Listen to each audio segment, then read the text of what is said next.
Get in the know. Non-stop Vikings talk. It's Purple Daily on Score North and ScoreNorth.com. Retro intro again from Dex today. It's the, you know what it is? It's the muscle memory. Even in fact, behind the scenes right now, we're trying to retrain muscle memory with a lot of different things. And I just see the purple intro on my button bar, and I just assume, oh, it's that one. And there's another purple one that's the updated one to the left. So I've been clicking the same spot for 4 years, trying to train my brain to use the other one. Can we just get rid of the old one? Yeah. Well, at first I said to do that, and you actually said, Phil, no, keep it for now. And I said, okay. like not. I meant like don't delete it from like everything forever. Oh no, I don't think we can delete anything from our great system we have here at Zeta. But I mean, we should just like have a copy of it somewhere, for the archives of Purple Daily history. Oh, the bickering has already begun. Can't you just click and drag it to move it? Maybe. Oh, the guest comes in and has some ideas. But like Declan's lashing out, I feel like in this case. Oh, not lashing out. I'm explaining the process he of wasn't what lashing out. was. He I was said, should I replace it? And I said, and originally it was no. And I said, okay, so I'll just keep it right up there. I'll keep it right in there. So that's where it was. So yeah, we should just move it to the archives of Purple Daily. We'll go from there. But welcome into the show here. You'll notice on the YouTube channel, and you've heard his voice already here for the audio audience, Tyler Forness joining us here on Purple Daily today. And you can find his fine work on Purple Daily on Draft. You can find him as the managing editor of the Vikings Wire. And also your YouTube channel is Vikings First and Skol, right? For people to subscribe to that. Forno? Yes, sir. We're catching up to you guys. We're almost at 2,300 subscribers. Not even a year yet. So watch out, Phil. Watch out. Let's get you guys. Let's get Forno to 2,500 here after this episode. 2,500. If you guys could go subscribe to the Vikings First and Skol YouTube channel, we can help our guy Forno. And we're a family too. Like we're happy. Like this whole competition thing now. You know what? The more Vikings consumption, the better. Amen. So, like, if you do well, we do well. That's what I love. It's not like the old. Absolutely. What do the Nielsen say about that? No, it's not that anymore. Everybody thrives. See, look at Judd. Absolutely. Judd's a very He's zen-like. my guy.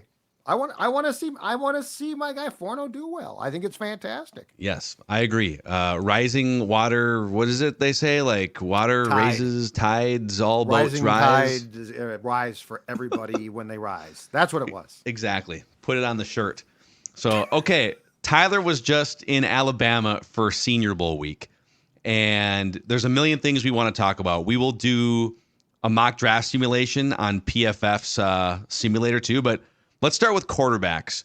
I know you love Bo Nix, so try to contain your love for Bo Nix here, Tyler. But Bo Nix was down there. Michael Penix was down there. Let's just start with quarterbacks that could be on the Vikings' radar in the first couple rounds. What did you observe? What did you learn? And how did your opinions change of some of these guys? Oh, I really like how you frame that because I'll be honest, my opinions really didn't change with Bo Nix and Michael Penix Jr.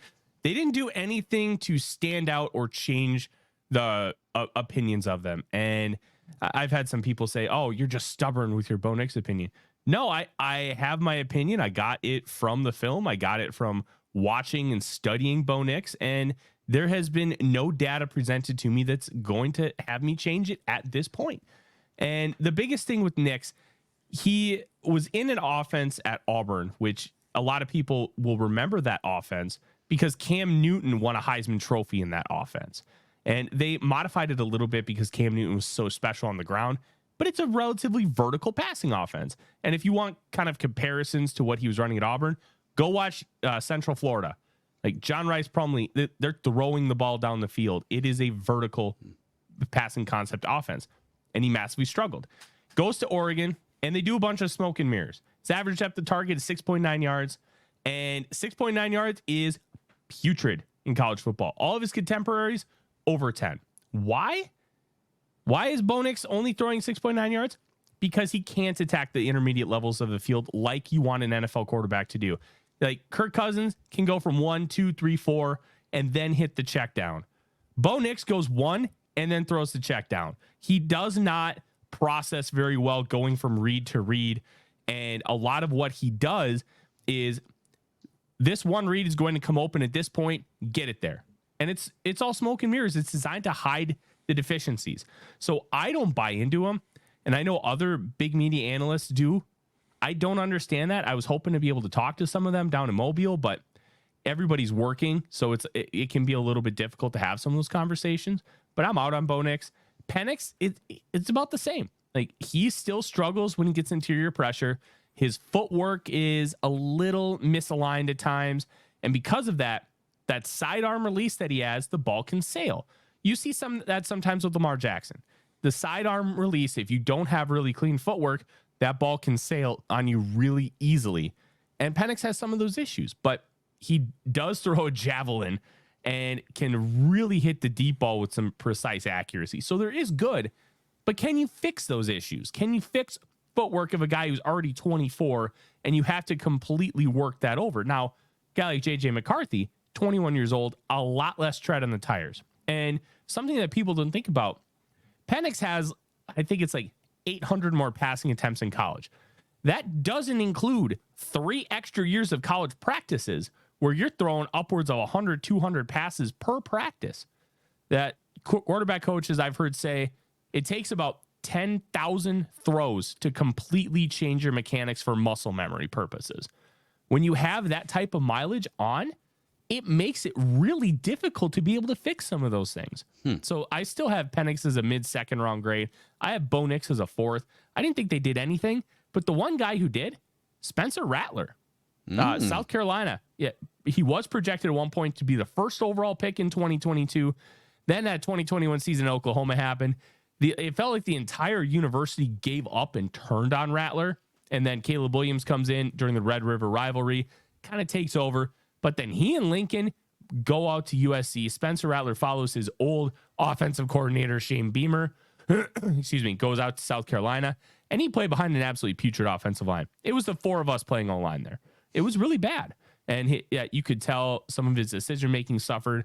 Some of his underlying metrics weren't great. But he came into Mobile and was incredibly consistent, showed a lot of poise, had a couple of bad moments, but every quarterback has bad moments in Mobile. It's not a place designed for quarterbacks to be successful. And I saw enough there where it's like, okay, he's grown a lot. You can tell how mature of a person he is just by having a conversation with him. And you can tell that he has shown proficiencies to grow and get better. His arm talent, once he gets drafted in the NFL, you could argue it's a top 5 arm in football. It's the rest of his game that you need to figure out if you can fix it enough for him to be successful. Can you make him into a Josh Allen type player where Allen's going to give you so much positive that it outweighs the negative? Because you're not going to completely get rid of the negative of Spencer Rattler. But can you make the positive good enough to balance it out? That's what everybody's going to have to answer. And I would take a shot at him on day 2 because the arm talent's just absurd. But the quarterbacks, it's a really tough spot for those guys. So of those 4, are any of them, in your opinion, Forno, prepared to step in and play next season? Or would all 4 just ideally sit and, in the case of Penix, basically be worked with on a daily basis to hopefully change the mechanical issues that you talked about? I wouldn't want any of them playing day 1. I think of any of them, you could probably give the ball to both Rattler and Penix, 6 to 8 games through the year, which is kind of like, if you're not going to start the guy day 1, they usually come in around that week 6 to 8 mark, and then they can kind of show what they have because they've had enough time to be able to kind of see how game week works and have enough work within the construct of how they want you to operate, how they want you to use the footwork. You have more time to get ingrained with the playbook.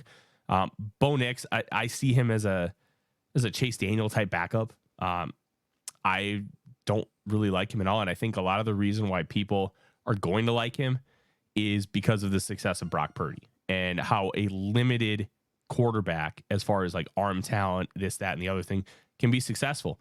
Well, Brock Purdy wouldn't be successful everywhere. He's as successful as he is because of his situation. That's why situation matters so much. So I consider Penix, but I don't love the idea of him playing year 1. And that's tough for a guy who's already 24. But here's the biggest question when it comes to, so you can never be 100% sure really with anyone other than like Andrew Luck 10 years ago. I mean, hell, the 49ers are one of the smartest front offices in the NFL. And they said, yep, we're going to give up a bunch of draft capital to get Trey Lance. And it didn't work with Trey Lance. And there was injuries and whatever. But my question is, if you're trying to decide between moving up from 11 to 3, let's say, to get one of the top 3 dudes on the board, or you can stay around 11, maybe even like trade back a slot or 2 or whatever, and go get one of the 3 top edge rushers, or you can get some other piece that's not a quarterback, and then maybe you draft one of the other 3 guys or 4 guys if you're putting Spencer Rattler in the mix too. Late first round trade back in, or second round. What's the play if you're the Vikings? Do you just say screw it? If they go into the draft saying we need a quarterback in the first 2 rounds, do you just aggressively move up into the top 3 and give up on draft capital, or do you play a little bit safer, get your defensive player, and then make a move later in the first round or the second round for one of the tier B guys? I'll counter with this. Who's your guy? That is what it all boils down to. You can't draft a guy unless he's a guy. You can do that in round 5. You can take a chance on a guy like Jaren Hall and be like, hey, you know what? Maybe we have something in him. And based on the evidence we saw in that Green Bay game, the answer is probably no. I wouldn't call it a hard no, because it's hard to judge a rookie based off of one half of football. But you have to understand that if this is my guy, I'm doing whatever I can to get him. And there's no ifs, ands, or buts. You can't make a trade unless you are convinced he's your guy. When the Niners traded up to 3, they were convinced that they could have one of 3 guys, and they knew they were getting at least one of them. They were wrong. Lance didn't work out, but they had the conviction that they believed it was going to work out, and you have to have that same mindset. You can't just draft a quarterback to draft one. That's how you get Christian Ponder. You have to believe in that player and do whatever it takes to get him. If you believe in J.J. McCarthy, look, you can make the argument you can't let him pass 11, because you have Denver at 12 and you have New Orleans at 14. They're both quarterback needy teams. You can't let them get away. You have to do whatever you can to get that guy. And once they identify him, just get him. So as a guy who's watched, 4 quarterbacks recently at the Senior Bowl, and then more importantly, Forno has watched a ton of tape. Tell me this: what is, in your opinion, in your scouting opinion, what is your feeling about those top 3? Like, how easy do you think it would be? Let's say the Bears won't trade with the Vikings and Caleb goes first, so that leaves Jaden Daniels and the kid from Drake May, North Carolina.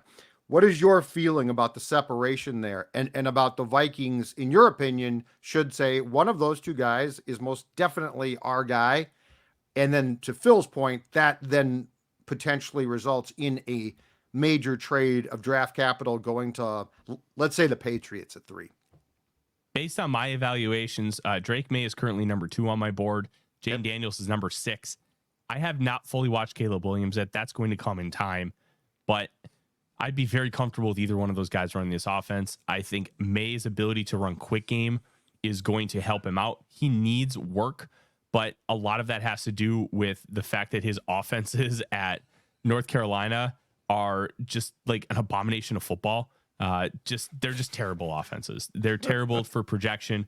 They're not fun to watch, but he has all these tools. And when you talk about a young quarterback coming into the game, running quick game, just the really quick stuff. Hey, 3-step drop, fire. He can do that at a very, very high level. So you can then work around that. Use that as your baseline and then continue to grow concepts. Even Odie is getting all excited about it over there in the corner. How can he not? I know. May has his issues, but I think his net positives and his ability to be able to take things to the next level, like a Justin Herbert, like he gets compared to Herbert all the time because they play similar yet dissimilar games. They have like the same body and they throw an absolute javelin down the field, and it's just a gorgeous deep ball, and he can drive the ball everywhere. Jaden Daniels is a little different. Daniels struggled for 3 years at Arizona State as a pocket passer, but Herm Edwards did him 0 favors, absolutely no favors. He gets to LSU and he finally starts to grow, blossom, and develop as that passer. but you need to kind of work with him a little bit. I think he prefers to run just a little bit too much, and I'd like to see him try and attack down the field a little bit more rather than believing in his legs. But some of that, I believe, just stems from how they were kind of coaching him and how he played at Arizona State. Because it was basically, if you don't see it, just run. And you know what? It's really good and it's successful. But you also want to be able to limit those hits. Jaden Daniels is like a Looney Tune out there.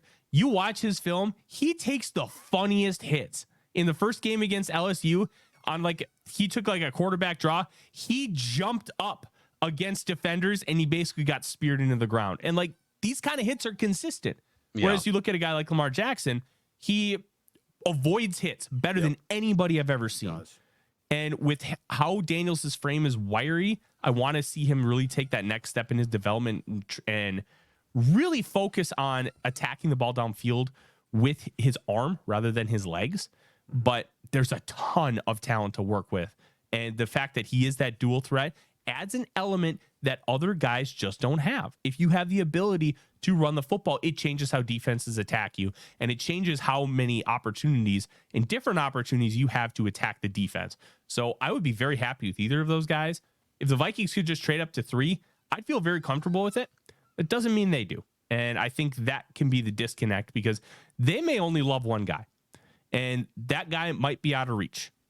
There are just so many variables there, but you have to love that guy, and whoever that is, do whatever you can to get him.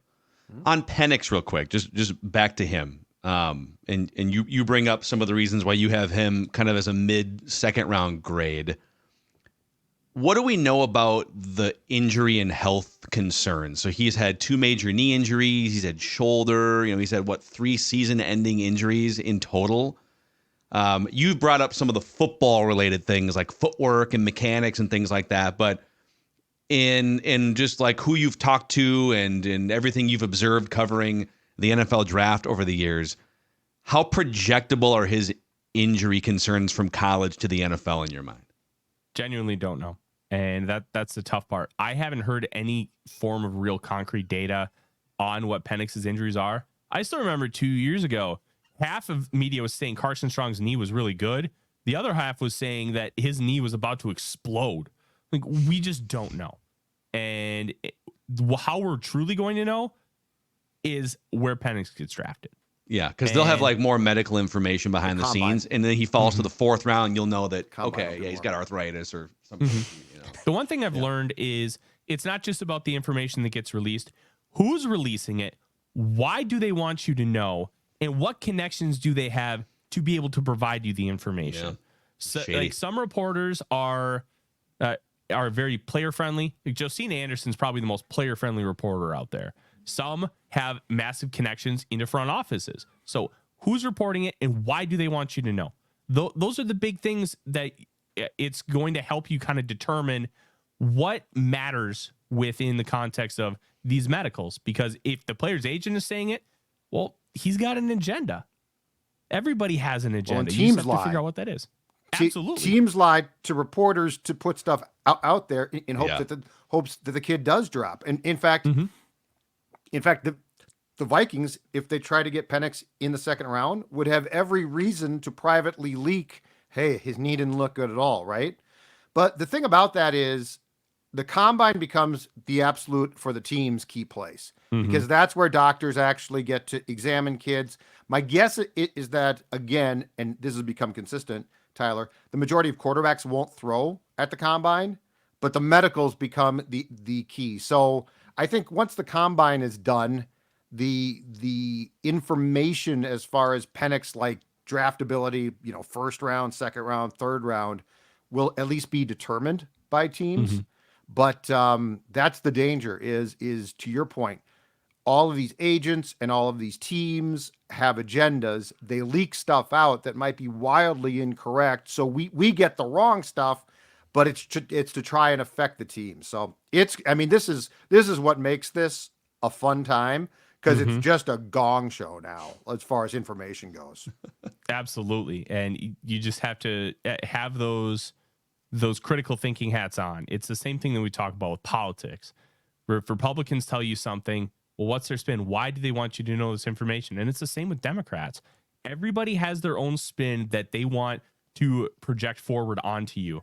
And you have to be able to determine what's real, what's not, and what the actual truth is behind some of this stuff. And it makes it really fun and also very frustrating. You know what has no spin? It's just straight up fun, Declan, is underdog fantasy. Before we keep going here, and I think we'll get into the mock draft simulation because it'll allow Tyler to talk about positions of need and some other things. Tell the audience about underdog this week.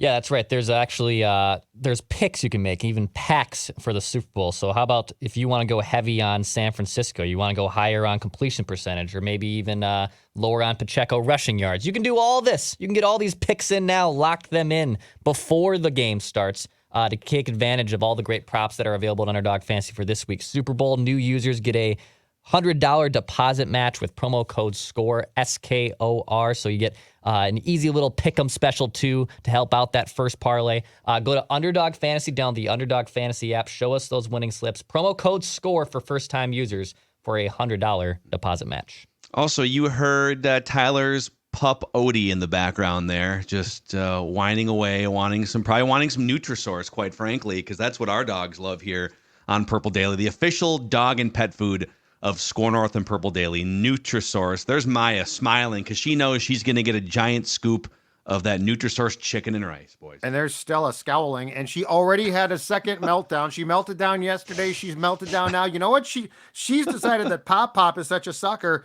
that she's going to melt down during the recordings of the shows to get more treats. And of course, I say, okay, if that shuts you up, that's what I'll do. She loves her Nutrisource, and she loves the sucker that gives her the Nutrisource. Exactly. Just throw the cheap treat and run away. That's sometimes my philosophy with Finney. It's a Just good one. you know, whether at the Senior like a Bowl or grenade. Combine.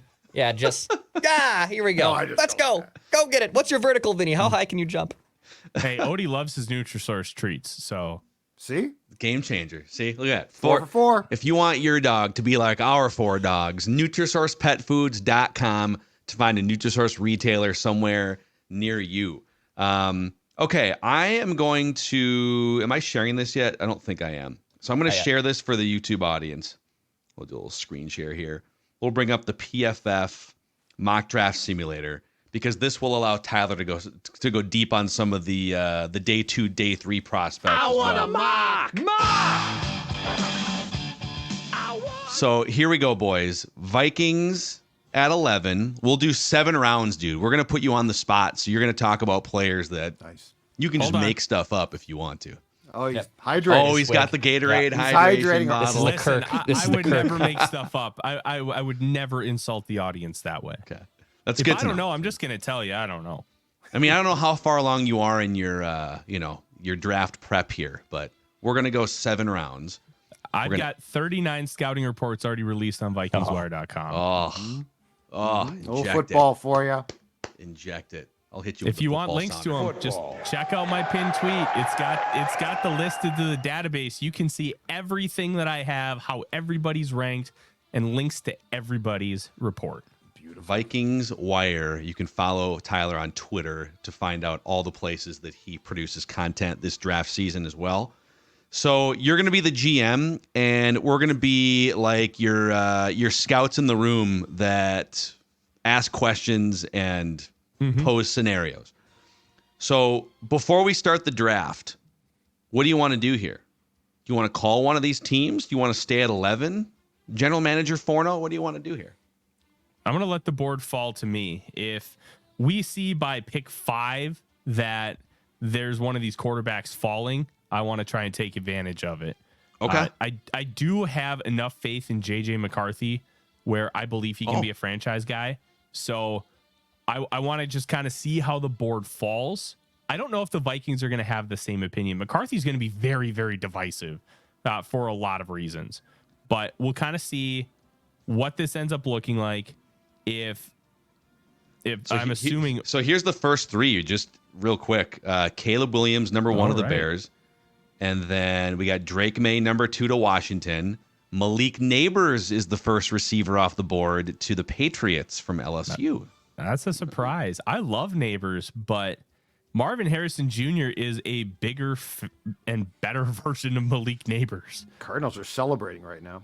Let's see yeah, what the they should Cardinals be. do. They're going to take Marvin Harrison Jr. here, right? They do. Yep. Chargers are on the clock at 5. I'll pause it because we've got some quarterback needy teams coming up. Mm-hmm. So if it plays out this way and Jaden Daniels is on the board at 5 and the Chargers have Herbert, so they're probably on the phone with like the Falcons, the Giants, right? Who wants to trade up? Mm-hmm. So What do we do? The one interesting thing I think with the Chargers is I think they're going to be locked in on Brock Bowers. If you remember how Jim Harbaugh likes to operate his offenses, he loves using 12 personnel. And this is why the McCarthy thing is going to be such an interesting discussion, because he wants to play a certain brand of football. He wants to play smash mouth. The quarterback is a part of the team, but we do not revolve everything around the quarterback. It happened that way when he was at San Diego. It happened that way when he coached Andrew Luck at Stanford. Yeah. Happened that way with Alex Smith and Colin Kaepernick. It's happened that way every team at Michigan. Dude, you know what, too? So Greg Roman comes back in as his offensive coordinator. Greg Roman was the 49ers offensive coordinator when Jim Harbaugh was there. He's also been with Buffalo, the Ravens. If you look at Giro, as they call him, our guy Booney calls him Giro. If you look at where his offenses have ranked 10 years as a coordinator in rushing attempts versus passing attempts, always top 5, if not number 1 in rushing attempts. Always bottom of the barrel in passing attempts. But the scoring offenses, he's had like 5 top 5 scoring offenses. So you wonder with that philosophy of Harbaugh and Greg Roman, which is run the ball, pound the rock, do they still do that with Justin Herbert as the trigger man? Super interesting. Yeah. I don't. We'll have to fact check this. I actually don't think Greg Roman is the offensive coordinator. I think he's an assistant and the run game coordinator. I don't know if they've hired an offensive coordinator yet. And if I'm wrong, that's fine. But I hope Greg Roman's not the offensive coordinator. That Odie, with his whining right now at the door, could design a better passing game than Greg Roman. He's so good. He's so good at run concepts. But when it comes to a developed passing game, it's just not there. And you can see the difference in how Lamar Jackson was as a passer last year and prior years versus this year under Todd Monken. It's night and day because he just does not have that capability compared to other coordinators in the league to really develop an NFL passing game. So should we look into trade up here, General Manager Forno, or do you want to let the board play out a little bit more? I'd say let's let it play out because I don't think the Chargers are going to trade. I think they're going to take Brock Bowers. They go receiver Rome Odunze from Washington, so they do add a young weapon. I have no issue with Rome Odunze. I love Odunze.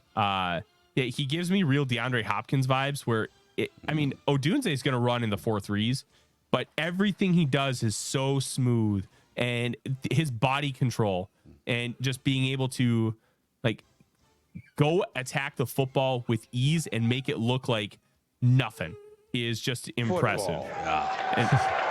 I love Odunze, and he's going to make some quarterback very happy. And if it ends up being Justin Herbert, that's going to be a lethal combination for years. So a run of receivers here. Giants on the clock at 6. I'll resume draft until you tell us to make a trade. Otherwise, we can let the board play out. I'm going to let the board play out because at this point, I don't think the Giants will trade either. Joe Alt. Wow. Okay. Yeah, they can use him. Jerzon Newton to the Titans. Now the Falcons are on the clock at 8. You got to think Jaden Daniels goes here, right? Yeah. Unless Kirk Cousins already it's signed. very Unless possible. Kirk, they signed In Kirk. March. Oh, I signed Kirky, boy. And this is why I love doing mock drafts and I think they're really important, but it's an exercise to look at situations because free agency is going to tell us a ton. Yep. Like the Titans not taking an offensive lineman here, shocking, absolutely shocking. Especially when they have Jeffrey Simmons. I don't think Newton really fits what they want to do, but hey, this is why you look at things because you never know when a Laramie Tunsil gas mask is coming. You never know This when is why you Gardner mock. and Derek This Singleton is why are you going mock 3-4. right here. Yeah. Yeah, it's important to understand all situations. You know what? Teams do this because they want to be prepared. Hey, if this guy ends up on the board, what are we going to do? Yep. There's Jaden Daniels to the Falcons at 8. Mm-hmm. And then the Iowa cornerback at 9. Brock Bowers goes 10 to the Jets. So Vikings on the clock at 11. All of the edge rushers are available. Where would you be at? Talk us through some of these guys who might be here. So All right. Nate Wiggins, Dallas Turner. You have Jared Verse. Talk us through these guys. I haven't done a full study on Wiggins yet. I see some people have him as CB1. Some people have him as low as like 8. He's tall and really thin. He's going to weigh in about 180, 185 pounds, but he's got length and he's got some aggressiveness to him, good ball skills. Dallas Turner, it depends what you watch. If you watch the one rep where he absolutely obliterates the Georgia tackle in the SEC title game, he looks like the first overall pick. No consistency in his game. And that lack of consistency to me is a really big issue. I have him as a second round grade because there's a blueprint there, but there's not enough with the technical elements for me to really have him viewed highly. Jared Verse, he reminds me of George Karlaftis. People are going to have him a wide range of the spectrum. Some guys are going to have him top 10. Some guys are going to have him around 30. And I think that kind of variance is just, it's going to play out. And I think he probably goes after pick 20. Terrion Arnold, he's going to be my cornerback 1. I love his game. Right now, he's 3rd on my board. He is everything you want in a cornerback, and he's got the ability to play man, zone, man match, trained by Nick Saban, and he's got the athleticism, size, and length to be able to attack. Odie even wants a cornerback. He's so excited in the background there. He's whining so much because we have a cleaning lady downstairs, and he just wants to go play. He loves, well, look at Forno with the cleaning people coming into his house. He's just setting it. You know what it probably is? It's probably our friends over at Zero Res, folks. That's right. Zero Res Minnesota with their 4.9 out of 5-star rating on Google with 17,000 reviews. You can ask for the Score North special, which is 3 rooms, 0 resified, starting at just $119 and a free hallway as well. And this month, get $75 off when you get your air ducts 0 res clean. All you have to do is call 952-0-RES or go to zeroresminnesota.com and say you want the Score North special. Spell it forward or backwards, it spells the same. 0 res. Yeah. We have used 0 res twice since we got Odie because we've had some difficulty potty training. They do a fantastic job. Let's say Odie doesn't subscribe to the 0 res philosophy, but that's why you bring your friends in from 0 res. What about Laiatu Latu, the edge from UCLA? Latu is going to be a weird one. Medically retired from a neck injury in 2021. Goes to UCLA. Most rushers have 1 to 2 defined moves coming out. Latu has 6 to 8. I have never seen a edge rusher this technically refined in my time covering the NFL draft, but he's not going to test as a hyper athlete. I think he's going to be good enough athletically, but edge rushers, you really want that next level. What changed on the neck issue, Tyler? So he genuinely don't know, but that worries me. Like it should. Like it is with most things.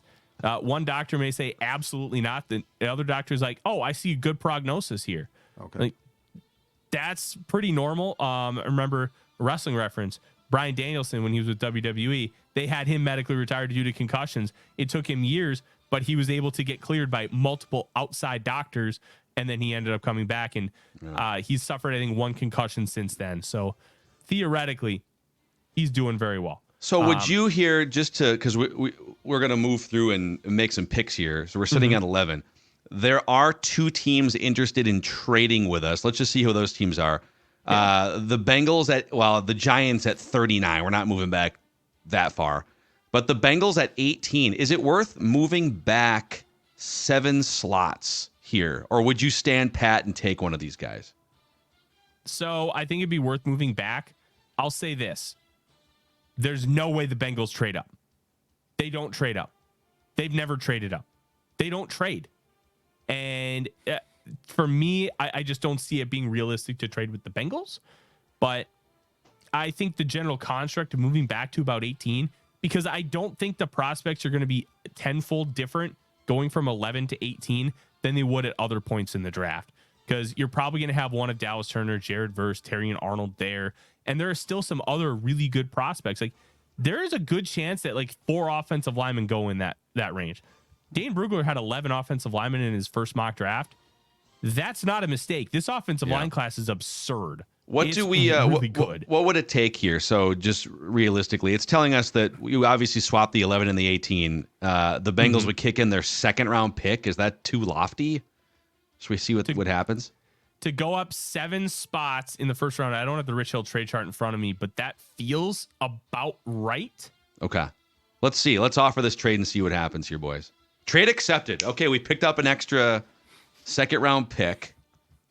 Or wait a second. Yeah. Yep. Yeah, we're good. Okay, resume.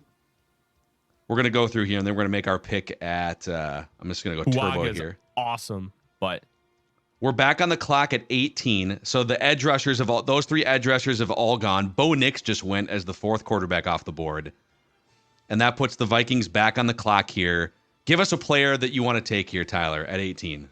All right, so there's a lot of different ways you can go here. One guy that's not on here, and PFF has him ranked really low, and that's Chop Robinson, the edge rusher out of Penn State. I'm in love with his game. He's the 4th player on my board right now. I think he and Terry and Arnold are far and away the best defensive players in this draft, but he's just not viewed as highly as some of these other guys, and I'm not entirely sure why.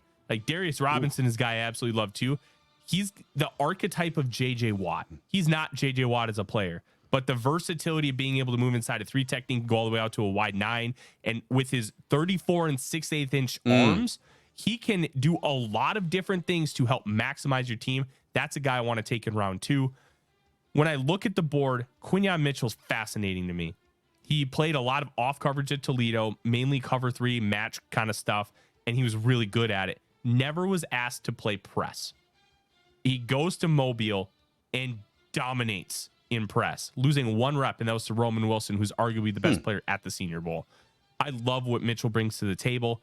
Right here, you know what? I'm going to be honest. I think I would probably go with Quinyon Mitchell. Okay, let's do it. I do love Chop Robinson, but that kind of corner would help elevate things to a different level. Nice. So there we go. We picked up a corner here. So we're on the clock again at 42 because we're going turbo mode. And by the way, your guy Chop Robinson is available to draft at 42 if you want. But we also, let's see here, JJ McCarthy. Let's see, where is he still on the board? Yes, he so is. So we have picks 42 and 49.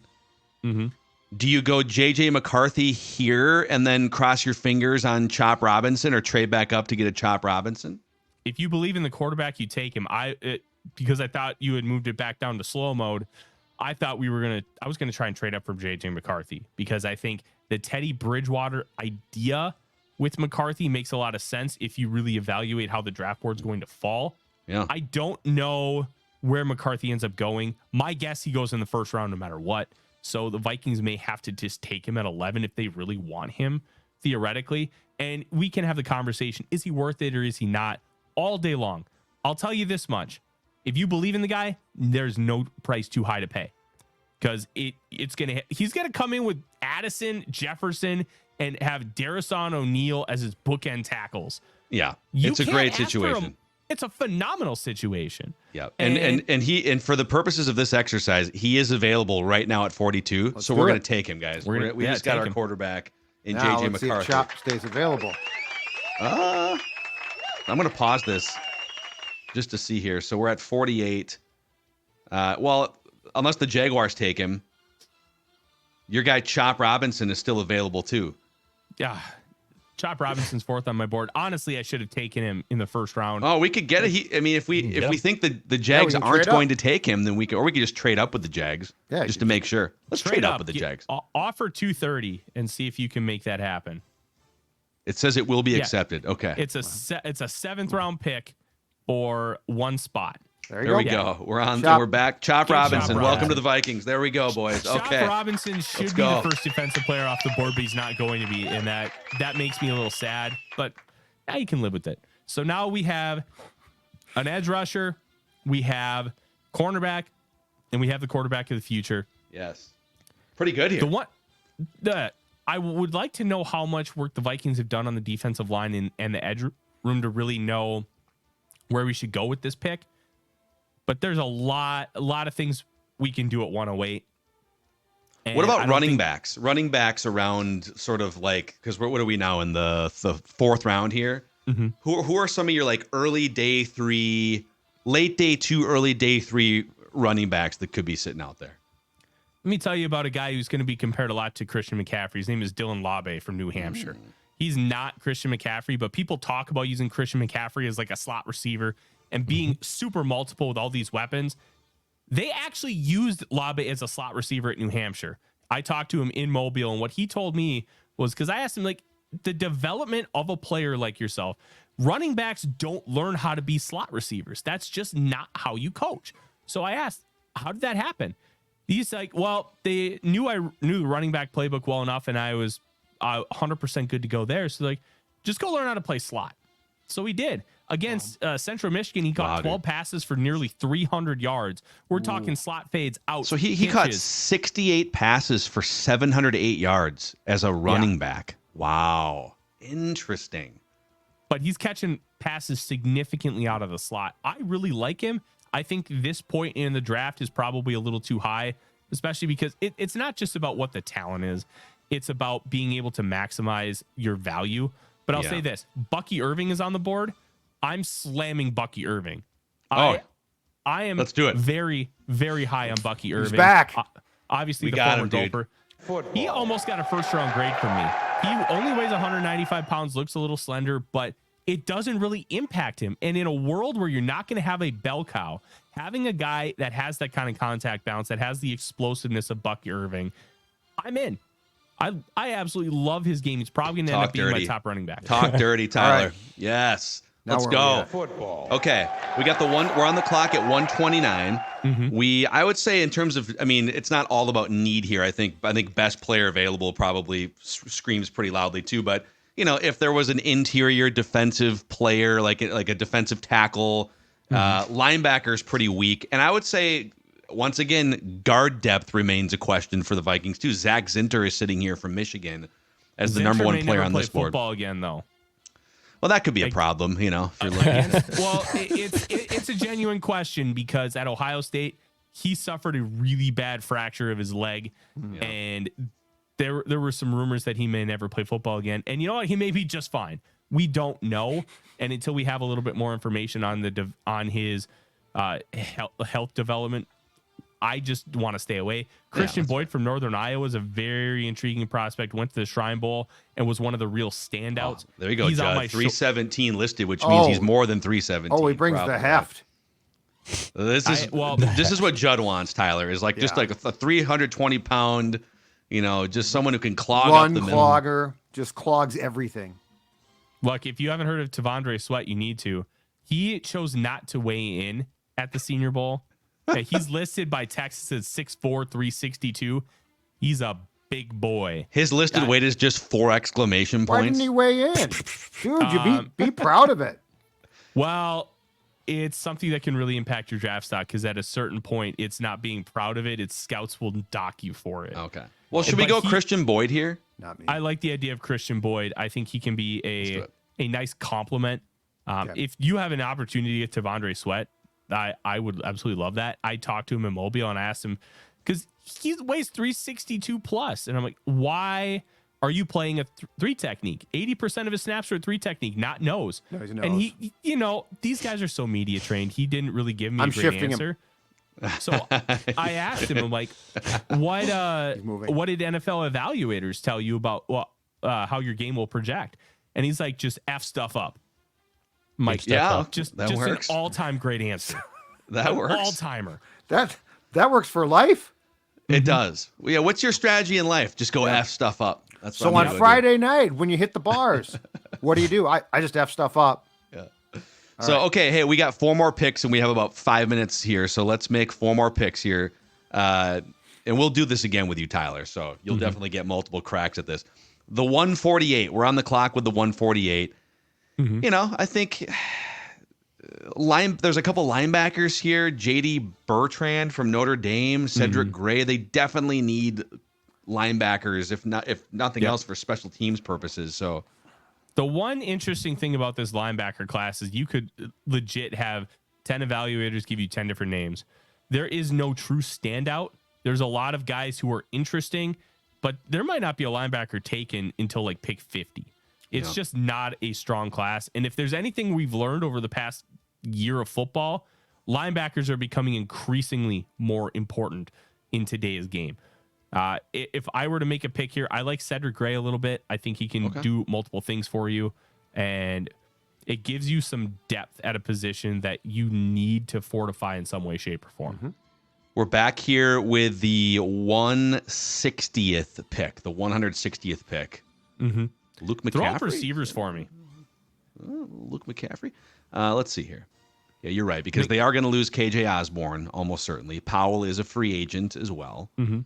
So we got Luke McCaffrey, DeCorian Clark, Anthony Gould, Moose Muhammad III. I love how there's two other Moose Muhammads in that family. Yeah. Well, one of them was Mushin Muhammad, who played for the Carolina Panthers for years. That's his dad. There you go. He and Brew McCoy both returned to school. This simulator hasn't been updated to reflect that yet. You saw earlier, right before this, Nazir Stackhouse, the interior defensive lineman from Georgia, he also went back. So these simulators are going to continue to get updated to fortify who's actually in the draft. McCaffrey's an interesting guy. He just couldn't separate in Mobile. He was also a former quarterback. He was a 5-star quarterback that committed to Nebraska, then eventually ended up at Rice, made the switch over to wide receiver. Yep. Physically, he looks like his brother, but he just can't separate with any form of consistency. I like Clark, dealt with the knee injury last year into this year, but he's a really good football player, and UTSA was one of my favorite schools to watch over the course of the last couple of years. Their quarterback, Frank Harris, unfortunately had to retire due to the knee, but really, really fun player, can go vertical. You know what? I would go DeCorian Clark. I think this is a good value for him. Welcome to the Vikings, DeCorian Clark here. Welcome to the Mr. Mankato competition. To play for the Vikings? You prepared to put on that jersey? 168 here, gentlemen. All right, so a couple guys that really jump off the page. Isaiah Adams, good offensive lineman. I think it could be a swing guy for you. Dalen Holker. Look, we need to face the facts that Hockenson may not play in 2024. He had late surgery at the end of January, and a 9-month recovery timetable has him out about the first 8 weeks. So you need to find a way to fortify the position. Is it with Johnny Munt bringing him back, and then you have him, Oliver, and Nick Muse? Do you continue to fortify through the draft? I like Holker. He is much more of a receiver than a blocker at this point. Played at Colorado State under Jay Norvell, who runs a very traditional air raid. But what they do with it is they like to run the ball out of the pistol. And I think his ability to catch the football, kind of be that H-back type, I think is a really interesting idea for the Minnesota Vikings and a good way to stay multiple and not be super concrete with how you structure your teams. We're doing it. And then this is our last pick as we traded our 7th round pick. So the first pick in the 6th round, the 179. Anyone stand out? No. I would say that the one guy that stands out that's interesting is Ladarius Henderson. Very, very athletic, large tackle from Michigan. Transferred from Arizona State this past year and had a relatively good season, a little inconsistent. He was benched early on, but ended up getting that job back and finished really strong. I thought he had a decent Senior Bowl week. Probably just a swing guy at the next level. But those are guys you need. You need to have those players on the roster. Absolutely. You can't keep paying a Rashad Hill or Oli Udoh a few $1 million to be that guy. You're going to have to trust young players to be able to get that done. I think Henderson could be that guy. And there it is, boys, as we wait for the grade from PFF here. Our mock draft simulation. So the overall grade, well, no, it's at the bottom here. So it's an A minus. An A minus. That's pretty good. Boy, there's some DeCorian Clark shade here for Tyler. So we didn't get a guard. That's the old, right? Well, no, I mean, Ladarius Henderson could be could be moved inside, right? I would probably say no. No, okay. Probably swing tackle. Yeah. Okay. He's like 6'5", 320 or something. Yeah. He's a big boy. Yep. All right, well, that's not a bad draft. You can find a couple guards, just whatever, street free agent. Quarterback excitement off the charts right now. Look, even if you don't get a quarterback, if you end up with Quinyon Mitchell and Chop Robinson, I'm drooling. Chop Robinson is I a hope great Chop football name. ends up in Canton, dude. Because the way that you are selling him right now, my expectation is that Chop is going to have a bust in Canton by next season. He still needs to grow with some of the finesse technical elements, but man, you're not going to get a more explosive edge rusher. His get off on the ball is like Myles Garrett-esque. I'm not going to quite go that far, but Myles Garrett can get off the ball faster than anybody in the league. So why is he falling? I just don't think people are buying in enough with the athleticism, and they're too worried about how unrefined he is technically. But I think he's more refined than people are giving him credit. But a guy with a neck problem who was told to quit playing football is a surefire first-round pick now. Well, based on the film, yes. Based on the medicals, we'll see. Yeah, I was going to say. So if there is a franchise to take a super athletic edge that's a little bit raw and elevate him, Everson Griffin, Daniil Hunter, more so even than Everson Griffin. I mean, this franchise has done it with some guys. So what about Chop as a Dallas Cowboy playing for Zim? Oh, gosh. Football. Oh, gosh. Daniil Hunter, third-round pick from LSU. Didn't think much of him. Listen, I just think about Mike Zimmer with Micah Parsons, and I'm drooling. it's going to be. For a football sense, I want to watch it. Yeah, that little double Cali, double A gap, Micah Parsons. He's got to have some revving new the ideas engine. too, right? Like it's been 2 years now. He's been watching film. He's got to spice up the double A gap. Mm-hmm. Spice up the double A gap. Spice That's a up new the shirt. It's a new shirt. There's got to be new stunts and stuff. I'm going to tell you right now, I was always surprised he didn't capitalize more on what he did against the Saints in the playoff game. There were some ideas he showed there that I don't feel like we saw again, and they were brilliant ideas. Mm-hmm. I think some of that just has to do with teams kind of figure it out, because he did use it again, just not with that form of consistency. Right. That's why as a defensive coordinator, it's so hard to be great year over year, because you have to always evolve. And that's what I'm going to look forward to seeing with Brian Flores. How is he going to evolve this version of his defense? Because that's the key. Tyler, it was a pleasure simulating this mock with you, sir. Likewise. Thanks for coming on the show. And we'll be bringing Tyler in on the main Purple Daily Show throughout the next few weeks, off and on. And then we're hoping to have you join us for at least a huge chunk of the draft party, which we'll have more information about as soon as we can for the public. But that's a wrap on this meat and potatoes draft episode of Purple Daily Vikings Entertainment.